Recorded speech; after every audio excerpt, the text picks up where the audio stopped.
Welcome to our podcast, episode 58 on Republic Commando. I'm joined by Skyslayer, Yo, yo, yo, what's cracking like my peeps?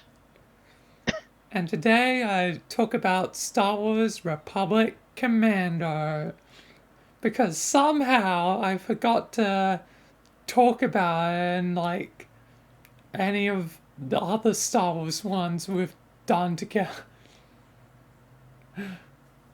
Like, I, I I regret. I have made a big failure, big boy failure, but finally it's better late than never. As the saying goes. Mm, But there's many other things I probably haven't covered and will cover in later podcasts. So eventually they'll happen. Just like yeah. like that there's a lot of topics, so sort of order them in order. But Republic Commando is a squad based game where you got your team of clone commandos fighting against the separatists in special missions, and it's quite a fun game. So you got your characters like boss, the leader, the person you play as, just a good old firm leader. And then you got Scorch, the demolitions guy, who also can be quite funny. I Sky, I definitely recommend playing Republic Commando. It's a good game. I'll think about it. Is Yeah. it like one of those? Is it kind of like Halo's tactic thing? Um. You mean in like Halo 5? Yeah, it's basically Halo 5 but better. So it's you actually play as a physical character, not moving around like giant groups. Yeah, you play as the actual character. It's first person. Oh, good. Because if it wasn't, I wouldn't touch up a 10-foot barge pole. Because I hate the tactical game things. Oh God, I forgot to put my cushion up in the corner. I just got stabbed by a metal rod. Ow.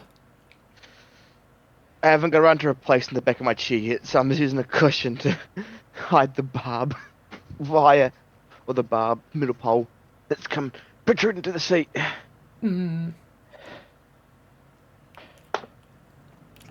But yeah, so yeah, you're in first person and issue commands to your squad I by just pressing it depends on what you use. I think it's enter on the keyboard, but if you're using like a controller, it's like A. So there'll be like highlighted zones that you can send your squad mates to, and they'll pull out like a special thing, like a sniper rifle or explosives, and you have to use those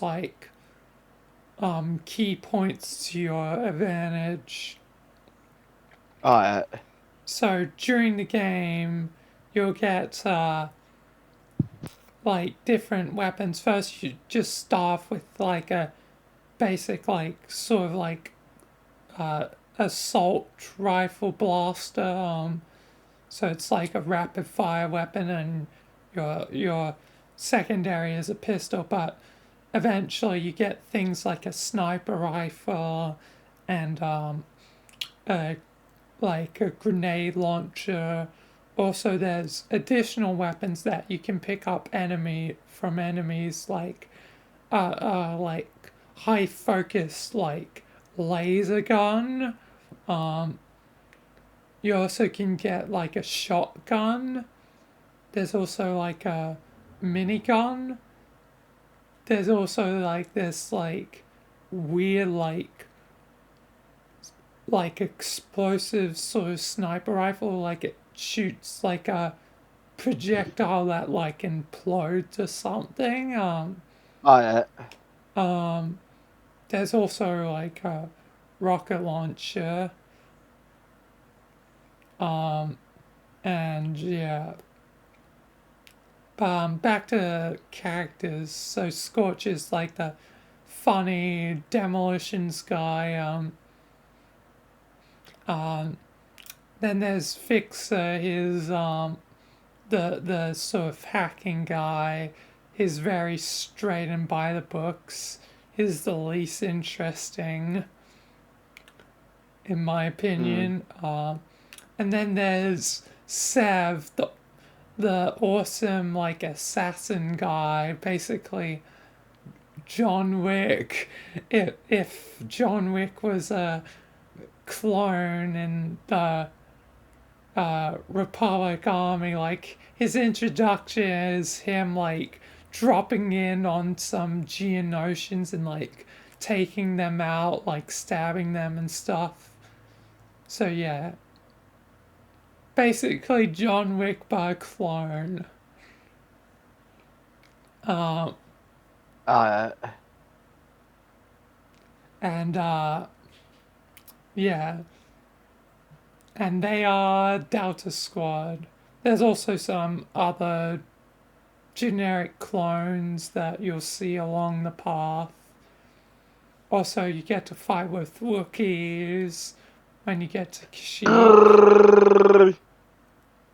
Yep.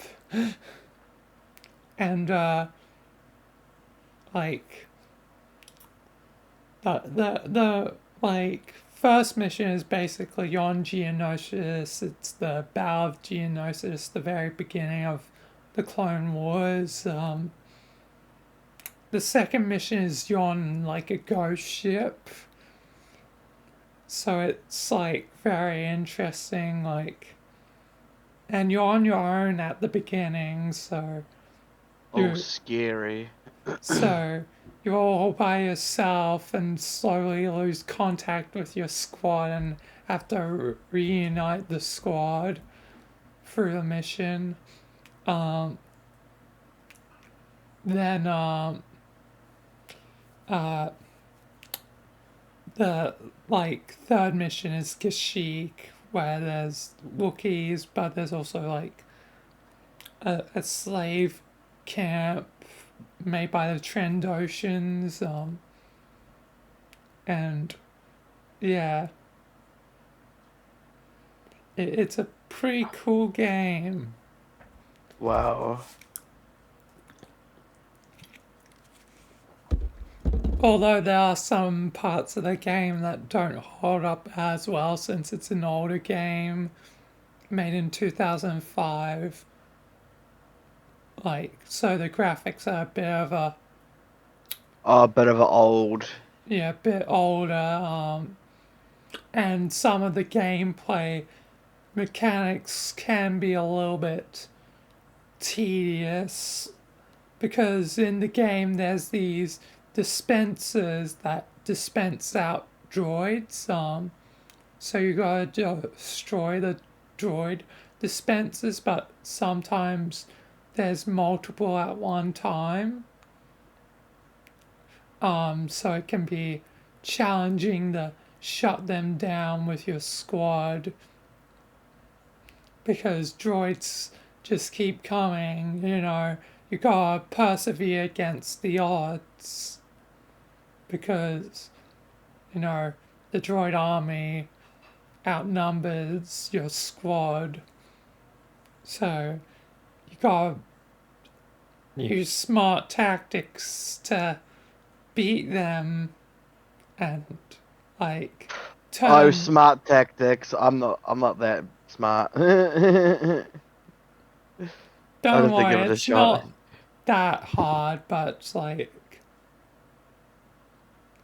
um, yeah, you do have to think at least a little bit sometimes, but usually it's very clear where you need to do stuff, like because of, as I mentioned before, there's highlighted zones to give you an advantage. Oh, yeah. as I mentioned, those highlighted zones will allow your squad to use weapons such as the sniper rifle or explosives. So it's very clear that that you have to use those zones to your advantage. But there's one section where there's so many dispensers that you have to use something a bit different. You have to use like one of the Republic tanks Oh, yeah. to even the advantage because the Republic tank is able to blow up the dispensers. And there's other stuff too. But yeah, it's a fun game and I highly recommend. But yeah, I think that'll do for this one. So thank you for joining me You're welcome. and thank you for watching the Owl Podcast. Live long and prosper.